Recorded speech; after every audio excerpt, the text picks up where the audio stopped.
নমস্কার বন্ধুরা, মিটমিরা চ্যানেলে আপনাদের সকলকে জানাই স্বাগতম। আশা করি আপনারা সকলে ভালো আছেন। তো আসুন, আজকে আপনাদের জন্য নিয়ে এসেছি নতুন একটি রেসিপি। তাহলে আজকের আমাদের রেসিপি মাটন ভুনা। তো মাটন ভুনা বানানোর জন্য আমি এখানে 1.5 কিলো মাটন নিয়ে নিয়েছি। আর মাটনের সাইজগুলো ঠিক এরকম মিডিয়াম সাইজের।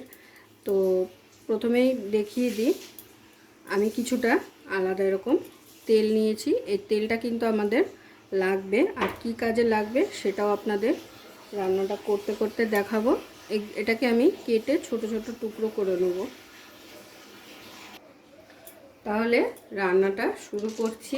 আর এই মাটন ভুনাটা বানানোর জন্য আমাদের সবার প্রথমে একটা মশলা রেডি করে নিতে হবে ভুনা। তো এই মশলাটাই কিন্তু মেন মশলা, এটা ছাড়া কিন্তু মাটন ভুনা একদমই হবে না। এটা হচ্ছে একটা সিক্রেট মশলা। তো কড়াই আমি বসিয়ে দিয়েছি। কড়াইতে দিয়ে দেবো প্রথমে গোটা ধনে। কড়াইতে বা প্যানে করে যেরকম ইচ্ছা সেইভাবে আপনারা এই মশলাটা রেডি করে নিতে পারেন। দিয়ে দিলাম 2 চামচ মতো গোটা ধনে। এরপরে দিয়ে দেবো 1 চামচ গোটা জিরে,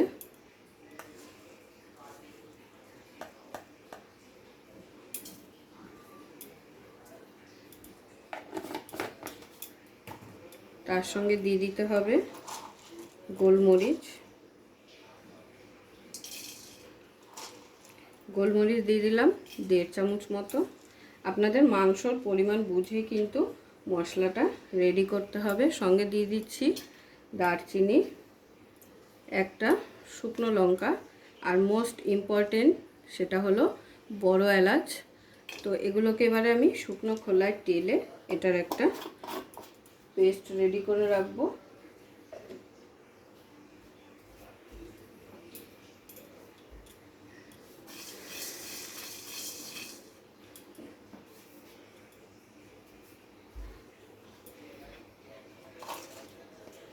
দিয়ে দিচ্ছি 1 চামচ নুন। এই রেসিপিটা কিন্তু খুবই সিম্পল আর সহজভাবে হয়ে যায়, খুব বেশি ইনগ্রেডিয়েন্টস দরকার হয় না। এই যে আমরা মশলাটা রেডি করছি, এটাই কিন্তু মেন মশলা ভুনার। তো গ্যাসের ফ্লেমটাকে লোতে করে মশলাটাকে কিন্তু খুব ভালো করে আমাদের টেলে নিতে হবে। তাহলে মশলাটাকে খুব ভালো করে ড্রাই রোস্ট করে নেওয়া হয়ে গেছে। এরপরে এটাকে প্লেটে ঢেলে ঠান্ডা করে এটার একটা পাউডার রেডি করে নেব। আর যতক্ষণে না একটু ধোয়া ধোয়া উঠবে ততক্ষণে বুঝবেন যে আপনার মশলাটা ভালো করে ভেজে নেওয়া হয়ে গেছে। মশলাটা কিন্তু এখন ধোয়া উঠছে হালকা। তো আমি এখন নামিয়ে ঠান্ডা করে নেব একটা প্লেটে। এবারে এই কড়াইতে দিয়ে দিচ্ছি তেল। রান্নাটা শুরু করছি। তেলের পরিমাণ একটু কমই দিলাম। মাটনে তেলের পরিমাণ কিন্তু একটু বেশি দিতে হয়, কিন্তু সেক্ষেত্রে আমি আজকে তেলের পরিমাণ কম দিয়েছি, কারণ এর সাথে মাটনের যে চর্বিটা রেখেছি আলাদা সেটা কিন্তু দেব। তো সেই কারণে তেলের পরিমাণটা একটু কম লাগবে। তেলটা আমার গরম হয়ে গেছে। এবার আমি এর মধ্যে দিয়ে দেবো পেঁয়াজ কুচি। তো দিয়ে দিচ্ছি প্রথমেই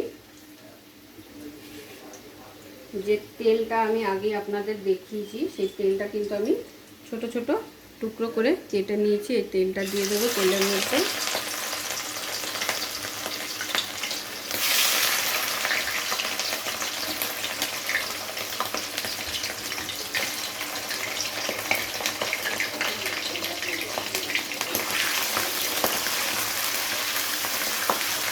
প্রথমে তেলটাকে হালকা নাড়াচাড়া করে তেলের সঙ্গে ভেজে নিতে হবে।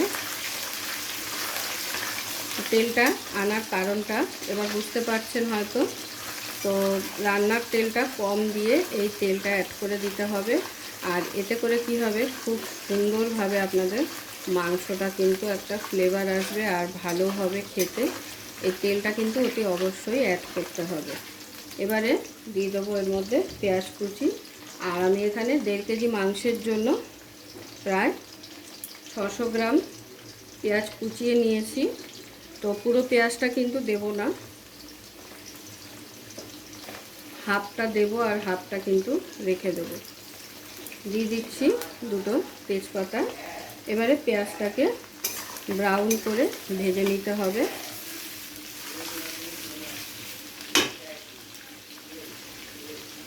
পেঁয়াজটা যাতে তাড়াতাড়ি নরম হয়ে যায় তার জন্য দিয়ে দিচ্ছি সামান্য একটু নুন।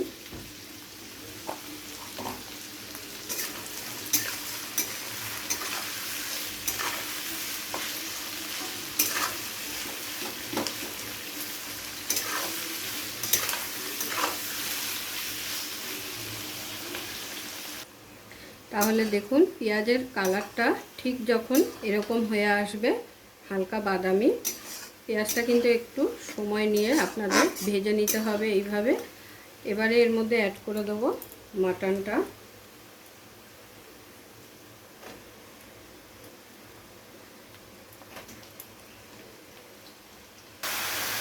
পেঁয়াজের সাথে কিছুক্ষণ খুব ভালো করে কিন্তু মাটনটাকে ভেজে নিতে হবে, কারণ মাটনের গায়ে যে চর্বিগুলো লেগে আছে মানে তেলটা, সেটা যাতে একটু সেদ্ধ হয়ে আসে সেইভাবে কিন্তু ভেজে নিতে হবে। আর এই মটনটা করা কিন্তু অত্যন্ত সোজা, যদি স্টেপ বাই স্টেপ এইভাবে করতে পারেন তাহলে কিন্তু খুবই মানে কম উপকরণে আর সহজভাবে হয়ে যায়।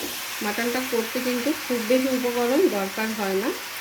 তো এবারে হালকা ভেজে নেওয়ার পরে মাটনটা যখন হালকা মানে তেলগুলো সিদ্ধ হয়ে আসবে তখন দিয়ে দেবো বাকি পেঁয়াজ কুচিটা। যে পেঁয়াজটা আমি রেখে দিয়েছিলাম সেইটাই কিন্তু দিয়ে দেবো। এটা পরে দেওয়ার কারণ হলো মাটনটা যখন খাবেন তখন এই পেঁয়াজটা মুখে পড়বে, তখন কিন্তু দারুণ লাগবে খেতে। তো এই পেঁয়াজটাকে দিয়ে আবার একবার খুব ভালো করে মিশিয়ে নিচ্ছি। খুব ভালো করে আলু মাটনের সাথে পেঁয়াজটাকে মিশিয়ে নেওয়া হয়ে গেলে ঢাকনা চাপা দিয়ে 10 থেকে 15 মিনিট রান্নাটা করে নিতে হবে।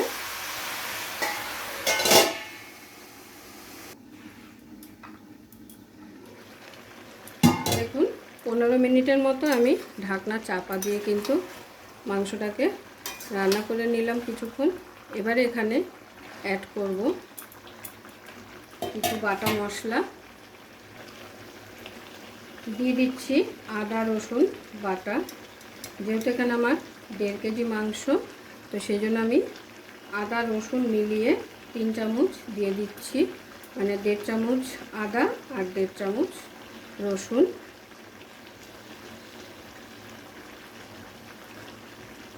দুটো মিলিয়ে কিন্তু 3 চামচ। আর ঝালের জন্য দিয়ে দেবো কাঁচা লঙ্কা বাটা। ঝালটা আপনারা নিজেদের পছন্দ অনুযায়ী নিয়ে নেবেন।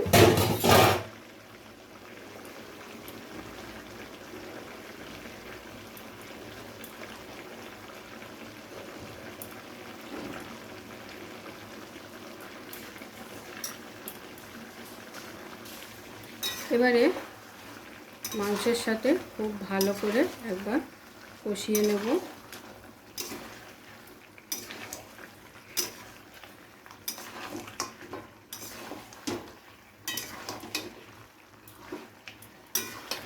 আদা রসুন আর কাঁচা লঙ্কা বাটাটা দিয়ে কিছুক্ষণ মাংসের সাথে কষিয়ে নিলাম, যাতে করে আদা কাঁচা লঙ্কা আর রসুনের কাঁচা গন্ধটা চলে যায়। এবারে এখানে দিয়ে দেবো কিছু ঘরোয়া মশলা। ঘরোয়া মশলা বলতে হলুদ গুঁড়ো,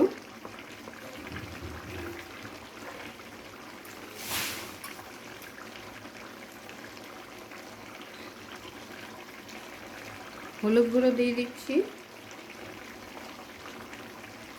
1.5 চামচ। এরপর দিয়ে দেবো কাশ্মীরি লঙ্কা গুঁড়ো 2 চামচ।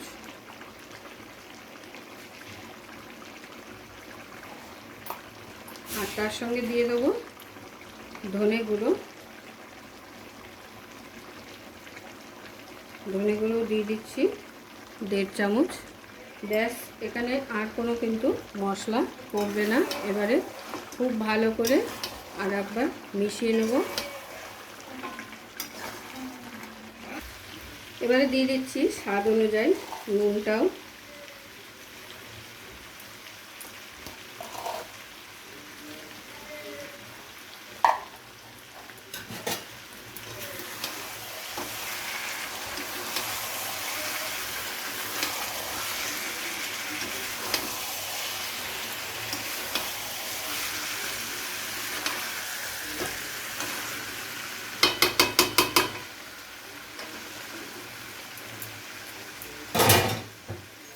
একবার ঢাকনা চাপা দিয়ে 3 থেকে 4 মিনিট একটু রান্নাটা করে নিতে হবে। 3 থেকে 4 মিনিট হয়ে গেছে। 3 থেকে 4 মিনিট পরে ঢাকনাটা খুললেই দেখতে পাবেন এইভাবে তেলটা ছেড়ে গেছে।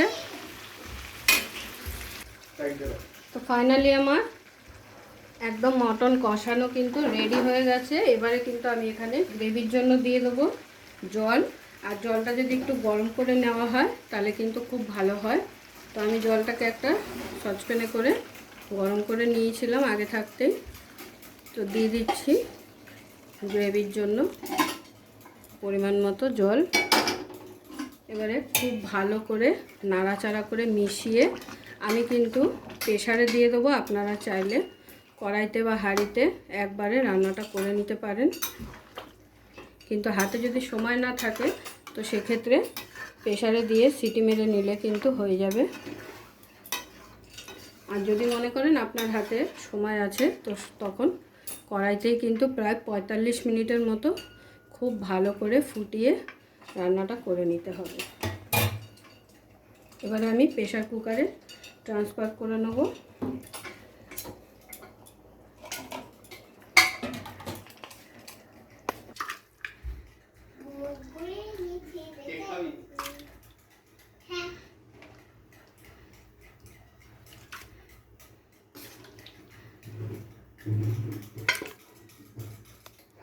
তাহলে পুরো মাটনটা কিন্তু আমি প্রেসার কুকারে নিয়ে নিলাম।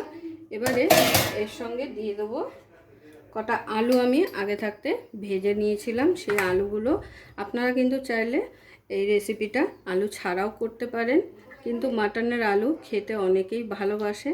তো সেই কারণে আমি কিছুটা আলু দিয়েই করে দেখাচ্ছি।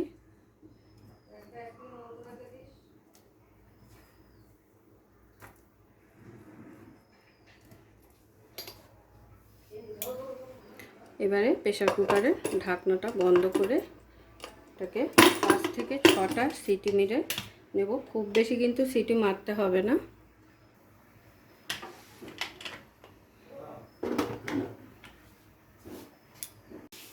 তাহলে প্রেসারে কিন্তু সিটি মেরে নেওয়া আমার হয়ে গেছে। এবার আমি প্রেসারটা নামিয়ে দেখিয়ে দিচ্ছি খুলে।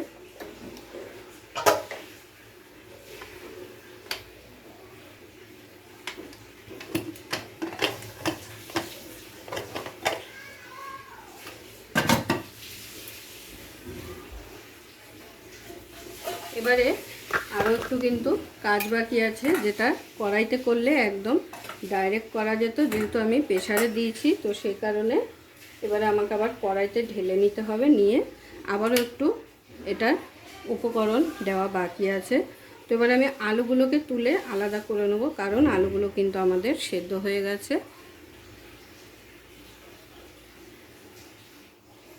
আলুগুলো কিন্তু খুব ভালোভাবে সিদ্ধ হয়ে গেছে।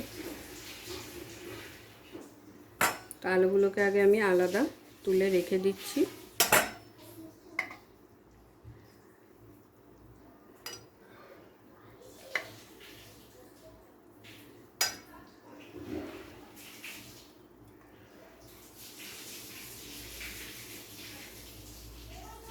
তো কড়াইতে আমি ট্রান্সফার করে নিয়েছি। এবারে গ্যাসটাকে ধরিয়ে এখানে দিয়ে দিতে হবে ফেটানো টক দই।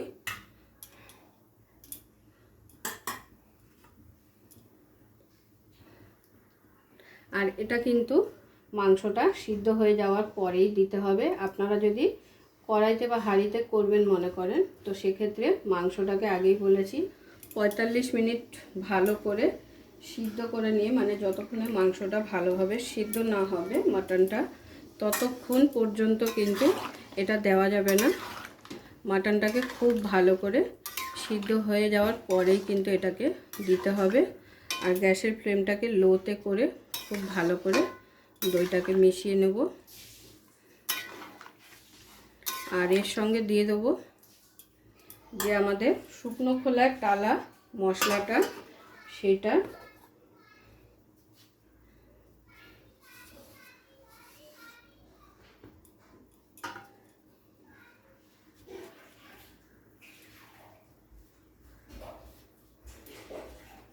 লাগবে।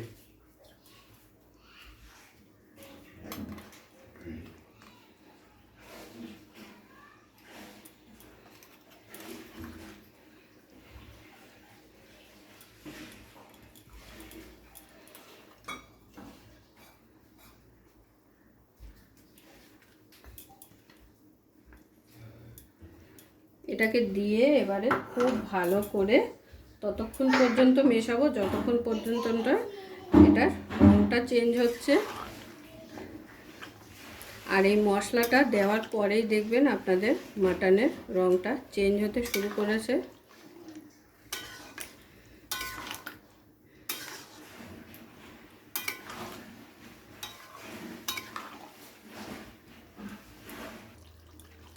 তো দেখতেই পাচ্ছেন মটনের কালারটা এত সুন্দর এসছে। আর এই কালারটা কিন্তু তখনই আসবে যখন মাংসটা সিদ্ধ হওয়ার পরে আপনারা এই মশলাটা ব্যবহার করবেন আর দইটা ব্যবহার করবেন, তখনই কিন্তু এত সুন্দর কালারটা আপনাদের আসবে। আর কত কম উপকরণে এই রেসিপিটা হয়ে গেল দেখতেই পেলেন। তো আমাদের মটন কিন্তু একদমই রেডি। এবারে আমি এটাকে ফিনিশ করব একটু চেরা কাঁচা লঙ্কা আর সঙ্গে দিয়ে দেবো কিছুটা ধনেপাতা কুচি।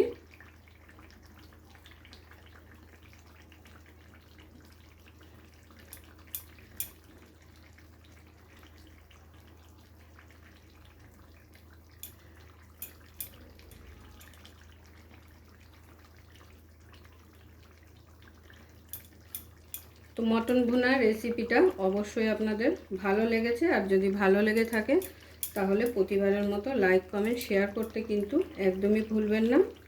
তো এবারে আমি একটু হালকা নাড়াচাড়া করে কিন্তু এটা গরম গরম সার্ভ করে নেব।